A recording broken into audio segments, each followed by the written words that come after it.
अस्सलाम वालेकुम। आज मैं आप लोगों को एफबीआर की रिवाइज वर्जन जो उन्होंने दिसंबर में सबसे पहले अनाउंस किया था, उसके बाद उसमें काफ़ी ज़्यादा एरर्स थे, उसके बाद फाइनली 2 मार्च को उन्होंने अपना रिवाइज वर्जन अनाउंस कर दिया है। तो मैं कराची की तकरीबन 216 के करीब सोसाइटीज़ या एरियाज़ हैं जो लिस्ट डाउन किए हुए हैं, उनकी मेजॉरिटी तो ज़ाहिर है मैं नहीं कवर कर सकता, लेकिन जो मेजर एरियाज़ हैं जैसे कि आपके भेड़ टाउन कराची हो गया, डीएचए सिटी हो गया, डीएचए हो गया, स्कीम 33 हो गया, इन सब की जो वैल्यूएशन डिसाइड की गई है उसके बारे में आपको आगाह करूँगा। मैं इन सब बातों से पहले आप लोगों के बारे में, क्योंकि अक्सर औकात कस्टमर के माइंड में या ओवरसीज़ पाकिस्तानियों में कन्फ्यूजन वो रहती है, वो ये है कि एफबीआर वैल्यू और मार्केट वैल्यू में फ़र्क क्या होता है। मैं आप लोगों को ये छोटा सा ये डिस्क्राइब कर दूं कि अगर फ़र्ज़ करें आपकी प्रॉपर्टी तारिक रोड के ऊपर मौजूद है और वो एक प्लॉट है और उसकी वैल्यू तकरीबन 2 करोड़ है, लेकिन एफबीआर गवर्नमेंट ने जो उसकी वैल्यू अनाउंस की है वो अनाउंस की है 70 लाख रुपए या 60 लाख रुपए। तो गवर्नमेंट के मुताबिक आपकी प्रॉपर्टी की वैल्यू 60 लाख है, मार्केट वैल्यू कुछ भी है, गवर्नमेंट को उससे सरोकार नहीं है।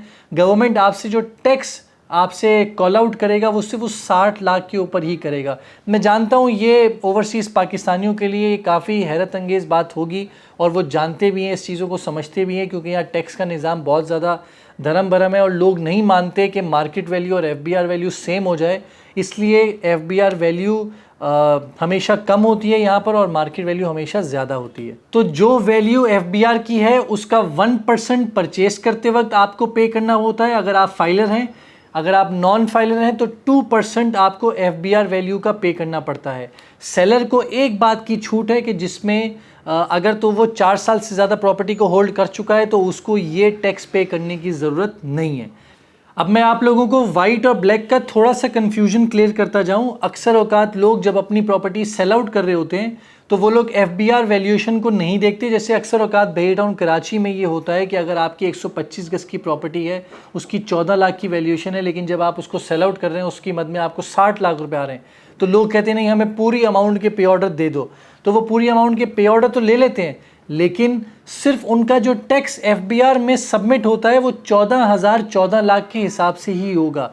जो रिमेनिंग पेमेंट उनके पास मौसूल हुई है वो तब तक ब्लैक रहेगी जब तक वो अपने रिटर्न में और उसका 1% जो रिमेनिंग अमाउंट है उसका 1% एफबीआर को पे नहीं कर देते कि ये प्रॉपर्टी की मद में आए थे और प्रॉपर्टी की मद में ये 1% उस रिमेनिंग अमाउंट का ये अदा कर दिए, तब जाके वो आपकी वाइट मनी होगी। लेकिन लोग क्योंकि इसमें कन्फ्यूजन का शिकार रहते हैं कि कोई कहता है कैश दे दो, कोई कहता है ये करते, तो ये कैलकुलेशन आपके माइंड में होना बहुत ज़रूरी है और इस पर मैंने वीडियो भी बनाई हुई है, ऊपर आपके सामने लिंक भी शो हो रहा है, ज़रूर आप उस वीडियो को देखें ताकि आपकी थोड़ी सी क्लैरिटी हो जाए। अब आप अपनी स्क्रीन पर देखिए, मैं सबसे पहले शुरुआत करता हूँ भेड़ टाउन कराची की, क्योंकि हाईवे के ऊपर सबसे ज़्यादा मोस्ट ट्रेडेड आपका एरिया है भेड़ टाउन कराची में। उन्होंने 125 गज, 250 गज और इन सब की 12,320 रुपये पर स्क्वायर यार्ड इन्होंने चार्ज किया है, जिसमें आपका जो टैक्स है वो बहुत नॉमिनल सा, पुराना अगर 14 लाख था तो अब 15,40,000 रुपये, तो बहुत माइनर सा चेंज आया है। 250 गज की एफबीआर वैल्यू 30,80,000 है, 500 गज की 6.1 मिलियन, 1000 की 12 मिलियन के करीब और 2000 की 24 मिलियन। तो ये सब हो गया, लेकिन जो मेजर चेंज देखा गया है जो पहले दिसंबर में भी था और अभी भी यही रहा है, प्रेसेंट 1, प्रेसेंट 6 और प्रेसेंट 8 का जो 250 गज के प्लॉट है उन सब को कराची का जो पोर्श एरिया था जैसे कि क्लिफ्टन हो गया, इन सब एरिया की कैटेगरी में रख के उसको 45,000 रुपये पर स्क्वायर यार्ड के ऊपर चार्ज किया है, जिसकी अब जो भी बंदा प्रेसेंट 1 और 8 परचेज करेगा वो तकरीबन 110 मिलियन के करीब 1,12,50,000 रुपये वो टैक्स अदा करेगा। अब इसमें सिर्फ टैक्स अदा करने का मसला नहीं है, जो भी बंदा परचेज करेगा उसको वाइट मनी जो शो करनी है। इस एफबीआर वैल्यू का मतलब ये है कि ये अमाउंट वो है जो आपके पास वाइट होनी चाहिए, तो ये अमाउंट उनको वाइट शो करना ज़रूरी है, जिसकी वजह से बहुत ज़्यादा हो गई। इन सब में मेरी अपनी एक पर्सनल राय है, जब दिसंबर में ये डिसीजन आया था तो सबसे ज़्यादा पूरे कराची में डिफ्लेरिया डिफेंस की जो एक एसोसिएशन बनी हुई है वो एफबीआर के पास गई और उन्होंने जा के अपने कंसर्न शो किए कि नहीं आपने यहाँ की वैल्यू गलत डिसाइड की है, यहाँ पे ये मसला था, यहाँ वो मसला था, कमर्शियल एरिया में नाला फेसिंग के प्लॉट का अलग था। उन सब की बात सुनी गई और उनके मुताबिक उनकी सारी बातों को रखते हुए उन्होंने उसके ऊपर इम्प्लीमेंट किया। और आप DHA के अगर आप देखेंगे तो काफ़ी ज़्यादा एरियाज़ उनके मुताबिक के कमर्शियल एरिया उसके रेट कम कर दिए गए। लेकिन भैया टाउन कराची की जो एसोसिएशन थी उनमें से कोई भी बंदा, ज़ाहिर है ये एसोसिएशन का काम है, एसोसिएशन नहीं गई FBR के पास कि वहाँ जाके उनसे बात करती, डिस्कस करती कि आपने परसेंट 1, 8, ये 2 बेडरूम अपार्टमेंट, इन सब की जो वैल्यूएशन है वो एकदम आपने इतनी ज़्यादा कर दी।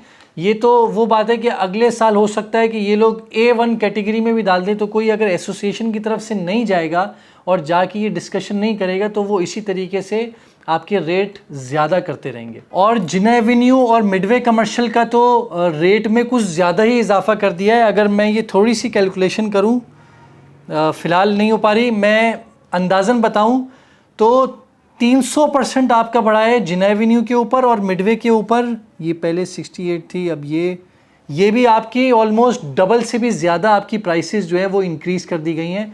तो इन सब के ऊपर बात की जा सकती थी, लेकिन क्योंकि किसी ने नहीं की तो अब जो है सबको वही करना पड़ेगा जो FBR ने डिसाइड कर दिया है। वैसे देखा जाए तो ज़ाहिर है FBR ने अगर ये चीज़ कैलकुलेट की है, मैं अगर FBR का पर्सपेक्टिव दूं तो वहाँ पर इतनी ज़्यादा डेवलपमेंट हो चुकी है। मिडवे का जो प्लॉट था वो भी अभी 8-8 करोड़ पे पहुँच चुका है, जिना एवेन्यू का तो 35 करोड़ से ज़्यादा का हो चुका है। तो अगर प्राइस देखी जाए, मार्केट प्राइस और FBR वैल्यू, अभी भी बहुत ज़्यादा डिफरेंस है।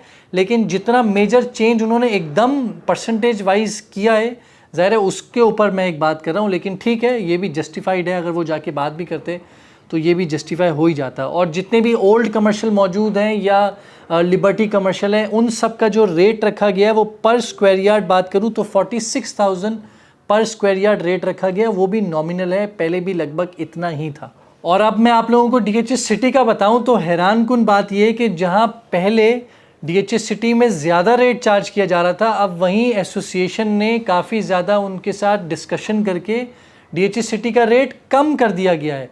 रेजिडेंशियल प्लॉट भैया टाउन कराची में चाहे बिल्कुल कोने में ही क्यों ना ले, वहाँ पर भी 12,320 रुपये पर स्क्वायर यार्ड चार्ज किया जा रहा है। लेकिन वहीं DHA सिटी में 6,000 रुपये पर स्क्वायर यार्ड, जहाँ पहले मेरे ख्याल से 10-12 हज़ार रुपये था, उसको कम करके 6,000 रुपये पर स्क्वायर यार्ड कर दिया गया है। और सिर्फ सेक्टर 1 और सेक्टर 3 जहाँ पर आबादी मौजूद है, जहाँ पर थोड़ी सी एक्टिविटी होती है, 200 गज़ के और 500 गज़ के प्लॉट्स मौजूद हैं, लोग वहाँ पर रिहाइश पजीर है, उस जगह का भी जो रेट रखा है वो भी 11,000 रुपये पर स्क्वायर यार्ड रखा गया है रेजिडेंशियल का, जो कि अभी भी भैया टाउन कराची से बहुत ज़्यादा कम है। तो इन सब बातों में कहने का मकसद सिर्फ एक ही है कि मैं बार बार इसीलिए इसके ऊपर फोकस कर रहा हूँ कि हमारी तरफ से, भैया टाउन कराची की तरफ से एसोसिएशन का जाना बहुत ज़रूरी था, लेकिन अफसोस नहीं जा सके। बाकी सोसाइटीज़ का मैंने स्क्रीनशॉट जो है वो यहाँ पर मेंशन कर दिया है। आप लोग अपने अपने एरियाज़ का, अपनी अपनी सोसाइटीज़ के रेट यहाँ पर देख सकते हैं। अगर किसी को कोई कन्फ्यूजन है तो आप लोग मुझसे डायरेक्ट रब्ता कर सकते हैं। मैंने पूरी वर्किंग की हुई है, आपकी सोसाइटी का अलग से मैं आपको रेट भी बता दूंगा। सिर्फ एक बात और ऐड करता जाऊँ, क्योंकि रेजिडेंशियल में ग्राउंड+1 बने हुए होते हैं, तो उसमें जो ग्राउंड की वैल्यू तो बना दी गई, ठीक है, वो मैंने आपको बता दिया पर स्क्वायर यार्ड रेट क्या है। लेकिन बिल्डअप प्रॉपर्टी होने के बाद ग्राउंड+1 जो फर्स्ट फ्लोर है उसकी जो FBR वैल्यू है उसका 25% मज़ीद उसमें ऐड होगा। फॉर इंस्टेंस अगर आपकी रेजिडेंशियल कोई प्लॉट था, आपने उसके ऊपर घर बनाया और उसकी FBR वैल्यू 1 करोड़ पे बन रही है, ठीक है, तो उसका 25% आपका मज़ीद, क्योंकि फ़र्स्ट फ्लोर जब आपने बना दिया तो 25 लाख रुपए ऐड हो जाएगा। तो अब आपने जो टैक्स पे करना है वो 1 करोड़ 25 लाख के ऊपर पे करना है। तो अब अगर आपका भैया टाउन कराची में कहीं रेजिडेंशियल जितने भी घर बने हुए हैं उन सब के ग्राउंड+1 है, तो आपके विला की जो वैल्यू है वो अलग है, बिल्डअप प्रॉपर्टी का रेट अलग है, वो आपने कैलकुलेट किया और जो भी वैल्यू निकल गई उसका 25% आप मज़ीद ऐड कर देंगे। और सेम कमर्शियल में आपके कमर्शियल के जितने भी बने हुए हैं उन सब के रेट भी आपके यहाँ पर मौजूद है। स्क्रीन के ऊपर आप कमर्शियल का रेट भी देख सकते हैं। लेकिन जो बिल्डअप प्रॉपर्टी होगी कमर्शियल की, उसमें आपका कमर्शियल का जो रेट होगा वो कम होगा।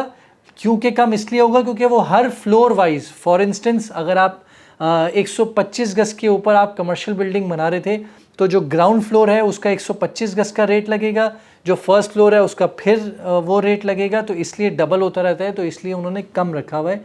बाज़ाहिर तौर पे कम नंबर नज़र आ रहा है लेकिन वो ज़्यादा ही होता है। इसमें जो बेसमेंट है, बेसमेंट के बारे में भी आपको कंफर्म कर दूं कि बेसमेंट की वैल्यू उन्होंने फ़िक्स रखी हुई है। मैं 1 मिनट आप लोगों को कंफर्म कर दूं, बेसमेंट का मैं भूल गया, सॉरी।